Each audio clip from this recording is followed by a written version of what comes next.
To cover sacred music in a half hour is the most daunting part of this presentation. If you haven't met me yet, I'm Will Dereza. I've been the interim music director here for the past year and a half. And that's Josh, he's our interim organist.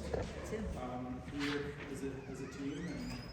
But I kind of always end up making the kind of decisions about the hymns that we sing with Daniel and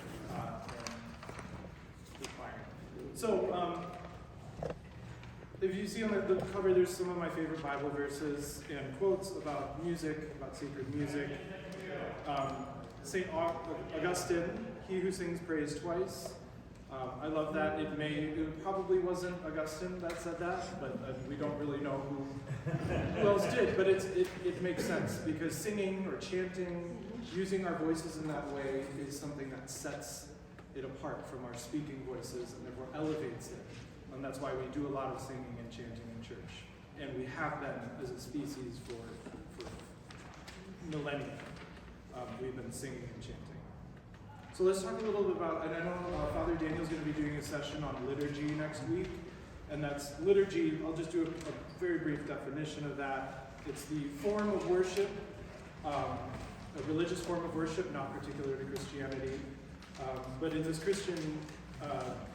in the Christian sense, it really, and I don't know if this was before Christianity, but it comes from the Greek word liturgia, which literally means work for the people or work of the people. So it's something we are doing together, collectively and ritualistically in the praise and service of God. And the main liturgy, the bread and butter, literal bread and butter of liturgical life at St. Paul's is the Eucharist service, or for former Catholics, you may call it the Mass. It's called the Mass in some Episcopal churches, the Lord's Supper, Holy Communion, but it all centered around the celebration of the sacrament of Holy Communion. The Mass is how we refer to it in musical terms. When we talk about a Mass, we're talking about the form that you see below, the structure of the Mass, which is a lot more specific than this, but this is the ordinary of the Mass, which is the five kind of like big pillars. So we have a Kyrie, a Gloria, a Credo, a Sanctus, and an Agnus Dei. And those take different forms here at St. Paul's, and you can see some of the ways those manifest themselves. We don't usually do a Kyrie and a Gloria.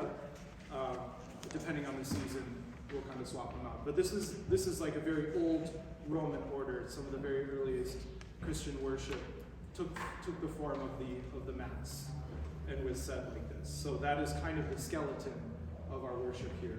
And music is not an embellishment of that. It is very much integral to the Mass. These have been sung. We don't always sing every single one of these. Sometimes they're spoken, but singing the Mass has always been very, very important. So the Kyrie is something we do in Lent. It's penitential. Lord have mercy, Christ have mercy, Lord have mercy. Sometimes, like this past Advent, we sing a Trisagion, which is an Orthodox hymn. The Gloria is a song of praise, and that's what we're calling it during this season of Epiphany. It's a song of praise, and we're singing some seasonally appropriate verses for Epiphany. If you notice in today's service, some of the words refer to the readings that we reread in Epiphany.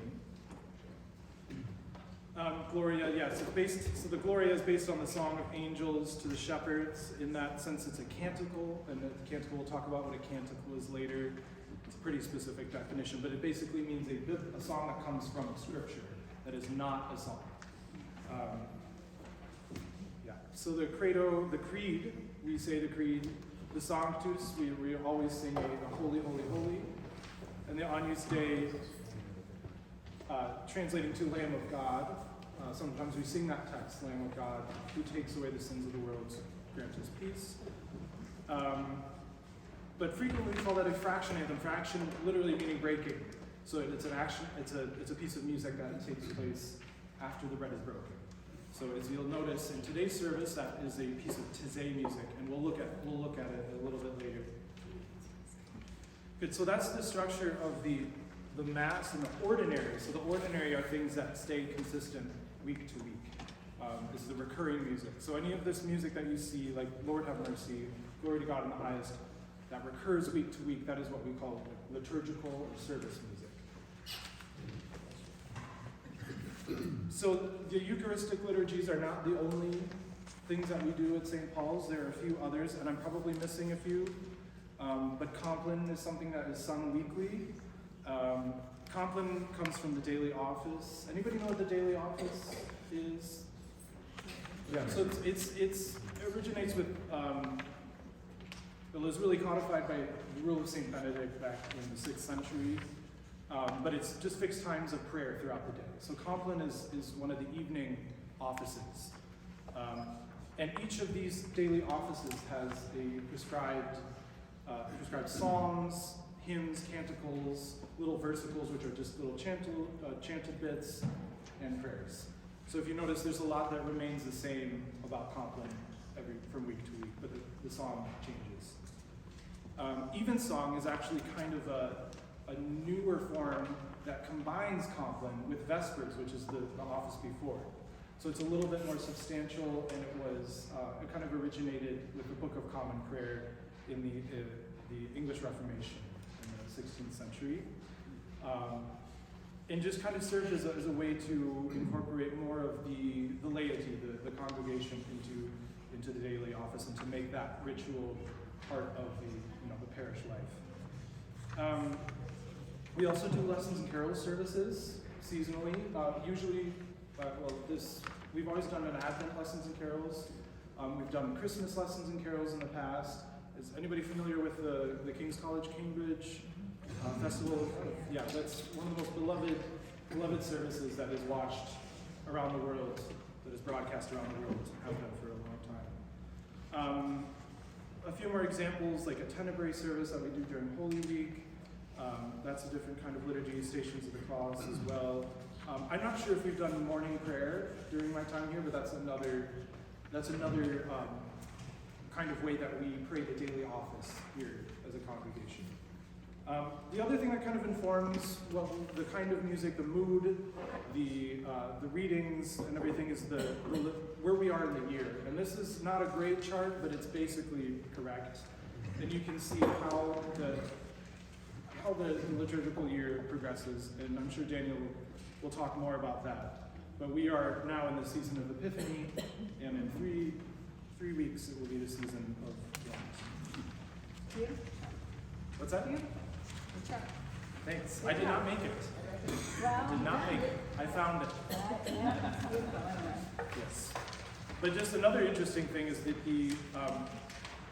can anybody tell me when the church year begins? When the first Sunday of the church year is?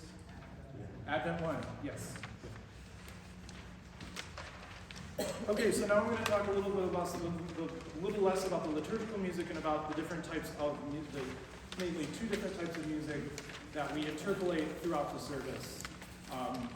Generally, these across churches, you have an opening hymn, you have a gospel hymn, or some kind of acclamation of the gospel. You have an offertory hymn, and then the psalm comes earlier between the readings. That's what we do here. So let's talk about psalms. Psalms are really interesting.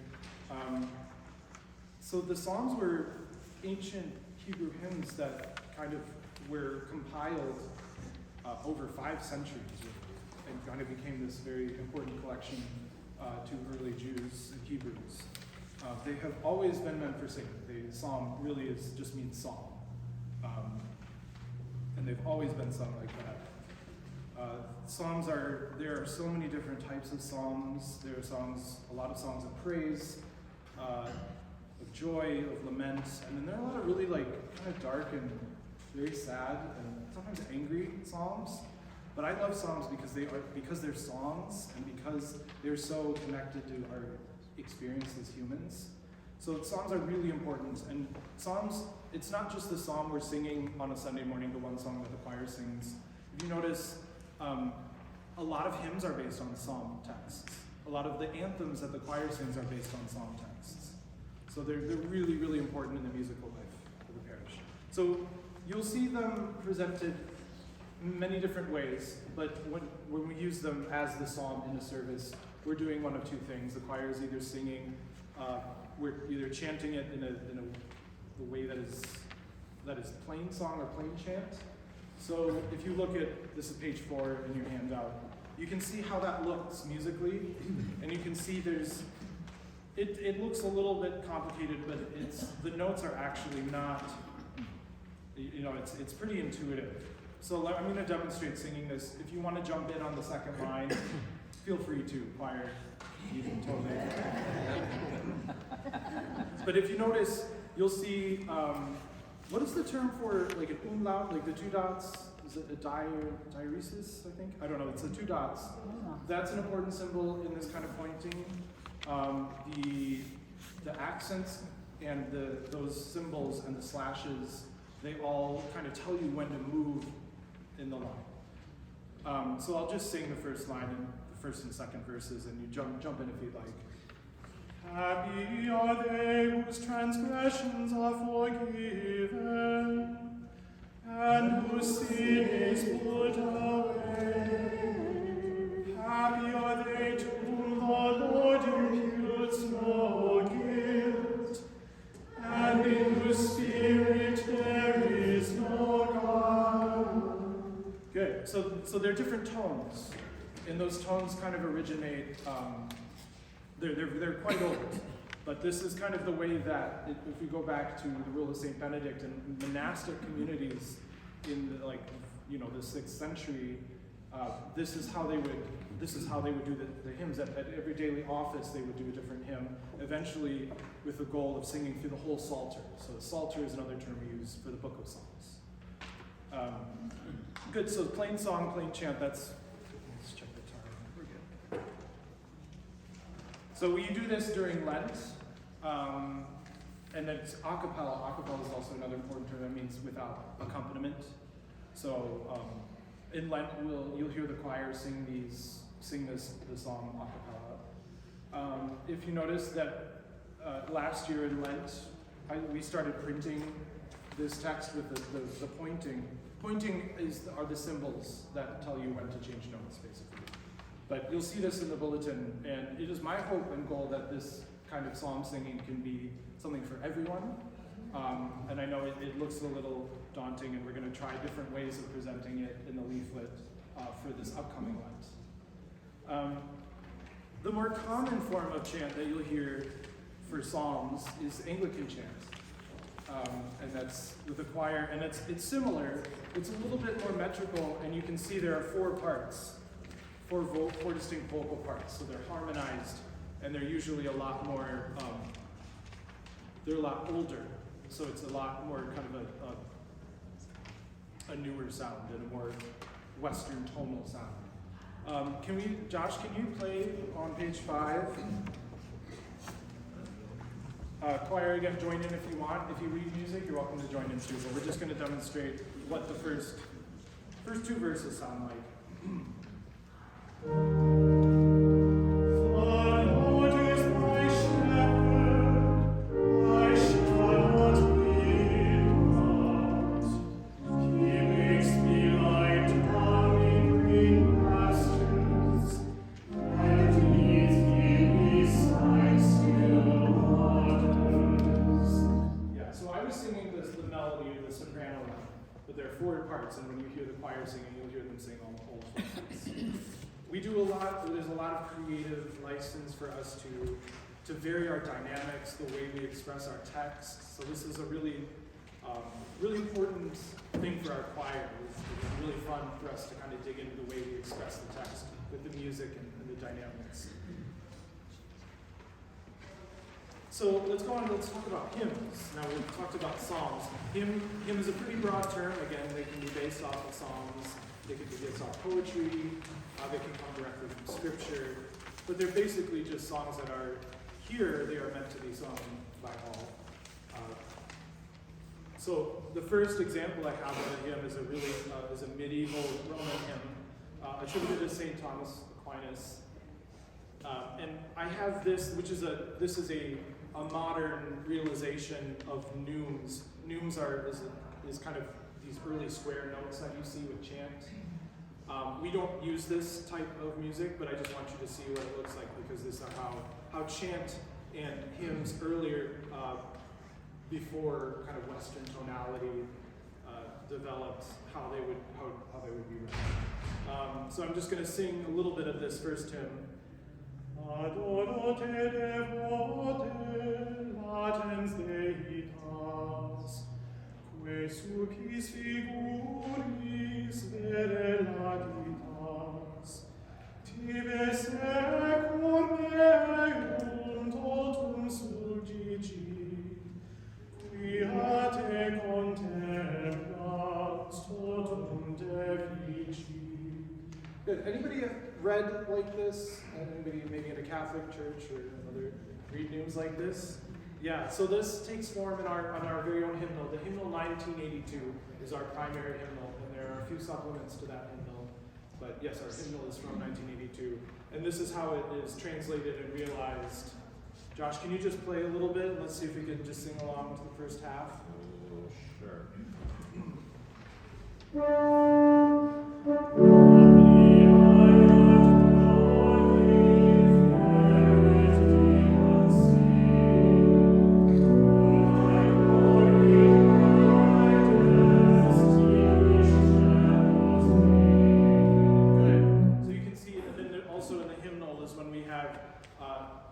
Contemporary musicians or modern musicians who are harmonizing it, so you have a full organ accompaniment part for this. So that's kind of before Western tonality really formed in its kind of current form.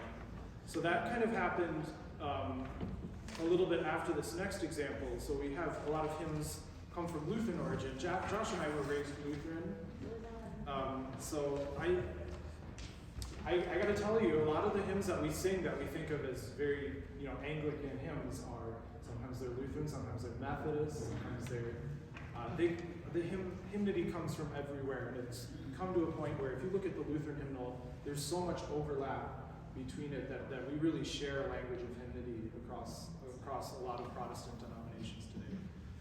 But let's talk about Lutheran. So Martin Luther really tried to make worship just more accessible and personal. So he really wanted people to be singing these hymns in church. So this, if you see the top, this is considered the second Lutheran hymnal, the Erfurt Encyclica.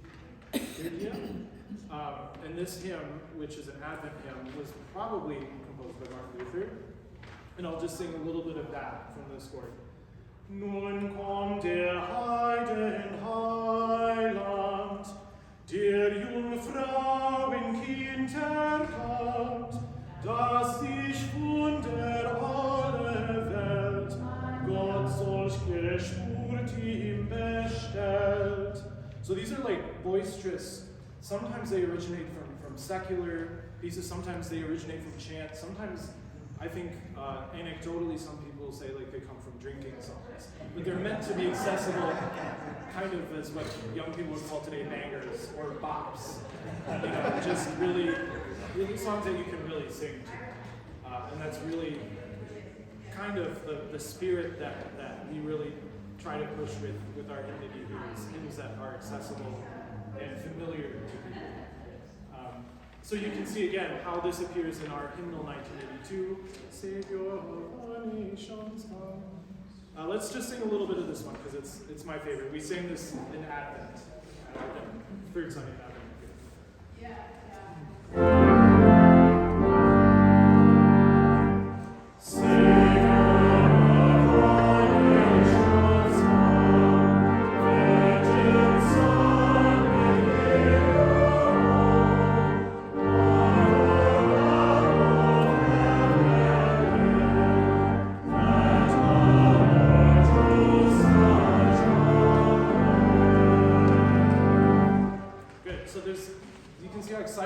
Sing with the organ, especially up here. You'll notice the organ's much louder when you're in the area called the chancel. You'll also notice that Josh has there's a lot of creative license that we have as musicians to present these hymns. You can hear the little ornaments sometimes that he adds in there, but There's certain ranks of pipes that he uses. That's all up to him. So the registration is how he shapes the sound of the organ. And that's one of the really important and niche skills that an organist has. You also hear sometimes that, like on last verses, or maybe second to last verses, you'll hear something colorfully different about the hymns that we're singing, and it'll be because he's reharmonizing, or he's using a reharmonization of the hymn, which can add depth and color to the melody. All right, moving on. So this is a true and proper Anglican hymn. Praise my soul, the King of Heaven. I love this hymn. It's one of my favorites. Let's just sing a little bit of this. We might just half of it, or just the verse. Actually, let's do the first verse.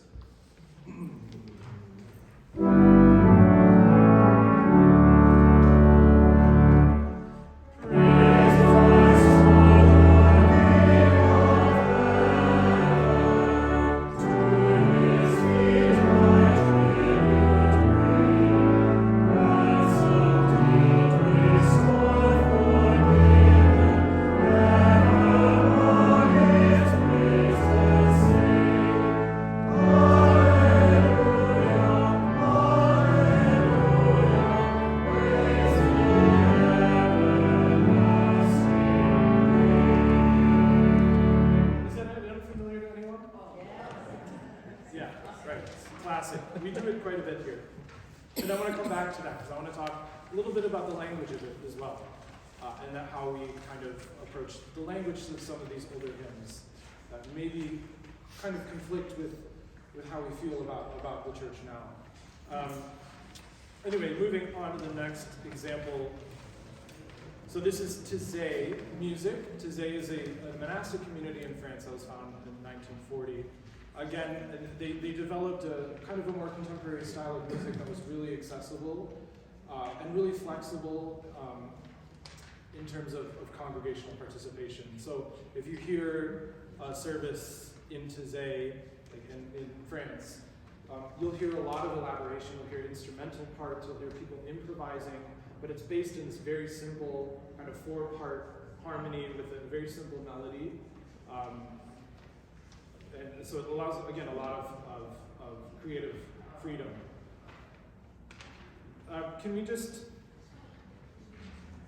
you sang it in the service this morning, so we won't sing this one, but just look at it and it's short, it's repeated, it's, there's something also about repeating that is really nice, that is kind of like a pilgrimage or like direction, like moving, that I really like about today. So there are so many different styles and genres and origins of music in our hymnal, and I would love to cover all of them. But I think another one, because it's Black History Month, there are African American spirituals represented in our hymnal. One of them that we sing fairly frequently here is "Let Us Break Bread Together on Our Knees." Can we just sing just up until the first ending, Josh?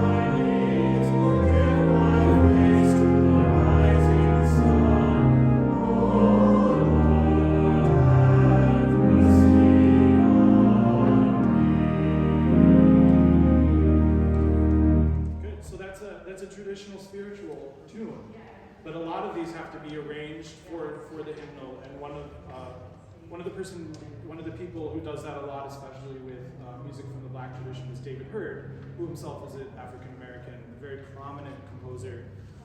He himself writes a lot of music in a very, very Anglican style that is kind of informed by jazz a lot. So I absolutely love David Hurd and his music.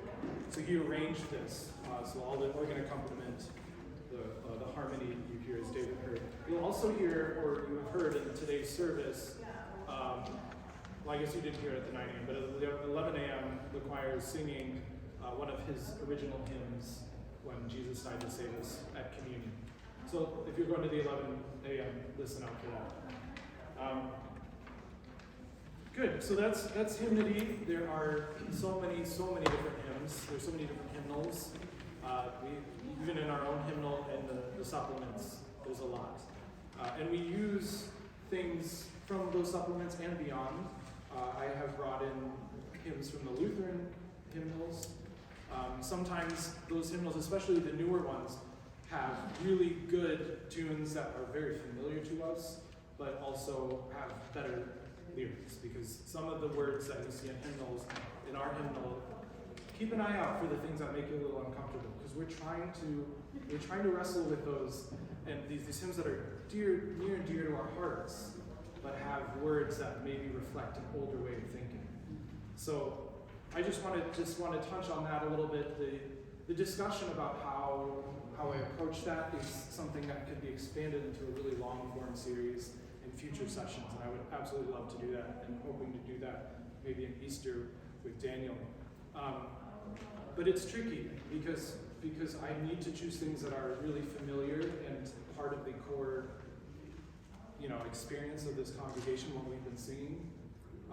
But it's also important to expand and reflect the words that we're speaking and the things that are being taught here. So that's hymnody.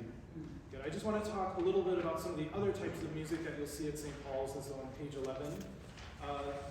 At the 11 a.m. services, the choir will sing an anthem, which is basically just a piece of music that features the choir, that is written kind of as its own standalone piece. A canticle is a biblical song, as we said before. So a Magnificat, which is the Song of Mary, coming from the Gospel of Luke, is a canticle. A Nunc Dimittis, which is very important today because the scripture today contains the text of this canticle, the Song of Simeon, Lord, let your servant depart in peace according to your word. For my eyes have seen the salvation, and so forth. So the Magnificat and Nunc Dimittis are two canticles that are sung at Evensong, that are always sung at Evensong. And again, Evensong being a compilation of Vespers and Compline, you will hear the Nunc Dimittis because that is the canticle, the biblical song that is always sung at that particular service. Sometimes you'll hear an introit,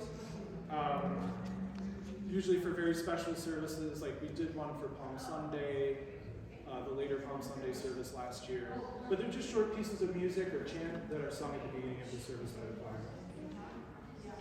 choir. A voluntary. So a voluntary is the organ music that you'll hear primarily as the postlude and prelude. These are not necessarily part of the service, but they do have a function in that a prelude is for gathering, is for preparing for worship. And a postlude is for Sunday.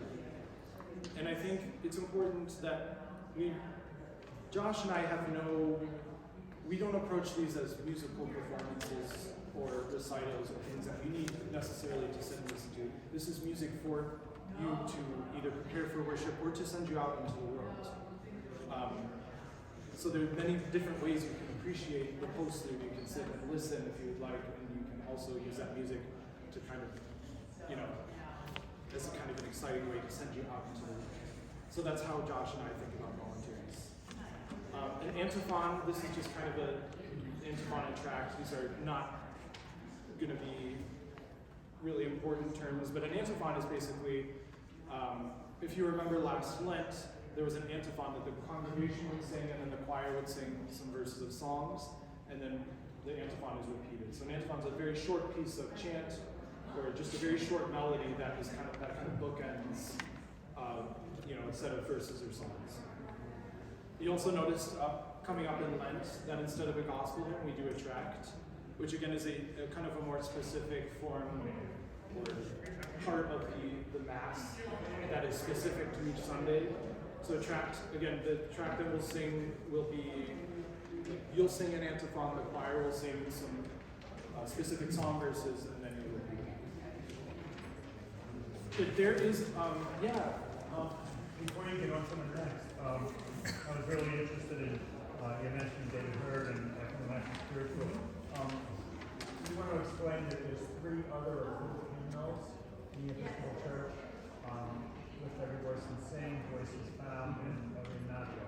That really reflects, and it's especially relevant to St. Paul's, because it really reflects congregations that have begun to become more integrated and only represent, instead of only representing white, European, very traditional Anglican music, which is what hymnal 1982 tends to be. So I just wanted to note that, because I know none of you might be interested in that. Yes, and if you're curious about the hymnals, they all exist either in the choir room or the office. So please, anytime, just ask me. I'd like to look at these hymnals. If you go in the St. Hilda's room, there's a bunch of hymnals down there, I believe. If you ever want to just flip through the hymnal, I know that's something that I'm not sure. Are there hymnals on the place? On the ends.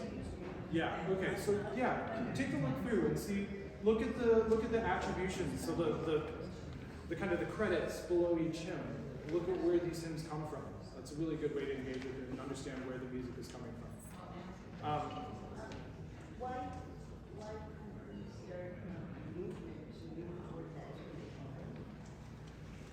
Well, because I mean, these are part of. They're kind of a collective canon. So we use some things from this in educationally. We use things from this. Yes. But diversifying, increasing the repertoire of our hymns, making sure they're more reflective of who we are as a congregation is something that we are trying to move towards. Before I take more questions, sorry. If this is something that would interest you, this is no pressure or anything. There's no reward. There's just some questions on the back that if you're going to the 11, you can just kind of just increase your engagement with the music and understand where it comes from. So it's just a little bit of a homework assignment. Totally optional. All right, Tino, is there anything else that you think I should talk about before I answer some questions? I'm thrilled that I'm sure there's lots of questions, and we could do this for another hour, and so we probably will in Easter time. So just treat this as a primer and a provocation. I want to say something that I noticed in what came up in your session here, so beautifully put together, which is I saw this pattern with Martin Luther, and I know about it with Thomas Cranmer, who translated the prayer book from Latin to English, and then it showed up with Taizé, and then it showed up just now when I was talking about our hymnals. But there's always this direction to make things more accessible. That things that started out being perfectly accessible, like Latin, suddenly over centuries became inaccessible. So there's always this prophetic reforming movement that usually is pushing against the grain by that point because people are settled in what they're doing and they like it. And the people they're listening to are the people right around them. That says, no, actually the common prayer is out there. It's the vulgar tongue. And it feels vulgar at first. It feels shocking. Like, oh, this doesn't belong in church. German. And then eventually German becomes this, the English. So notice that that's a thing that never ends. So Lift Every Voice and Sing is this hymnal that suddenly throws in a different style in the music in church, and it never ends. It's still going on. So the big question mark I put over it is, so where's our edge? Where's that thing that's too much for us? I don't necessarily know it, but we'll figure it out together. But it's really important for us to ask, and it's in St. Paul's DNA, because we're already coloring outside the lines. So we're using hymns that aren't authorized in the set of prayer books. And we're using prayers that aren't authorized. And we do it carefully, but because we think it's important to keep the doors open and get ourselves out there. That's my little mini sermon. The other thing I'm going to say is I didn't do this for next week. It's going to be just a lot of back and forth. But I'm going to give you homework to pair to his, which is because music and liturgy are just one thing. As you are going through the liturgy this morning, notice where you are feeling like, oh, I'm really praying now. And when you're not, when it's like, oh, this isn't working for me. I'm out of sync here. And notice, and just think if you always feel that way about that thing, or if it's just today, you know, what is it in this moment? Just notice those things without judging them. And bring that to next week as we talk about liturgy together. Over to you. So the choir and I need to rehearse for the 11th. We did rehearse earlier, but we need to finish up our rehearsal in here. Please save and bookmark your questions. I will be at coffee hour after the 11th. There will be no rehearsal for the choir after, so I'll be available to answer your questions. Yes. Thank you so much.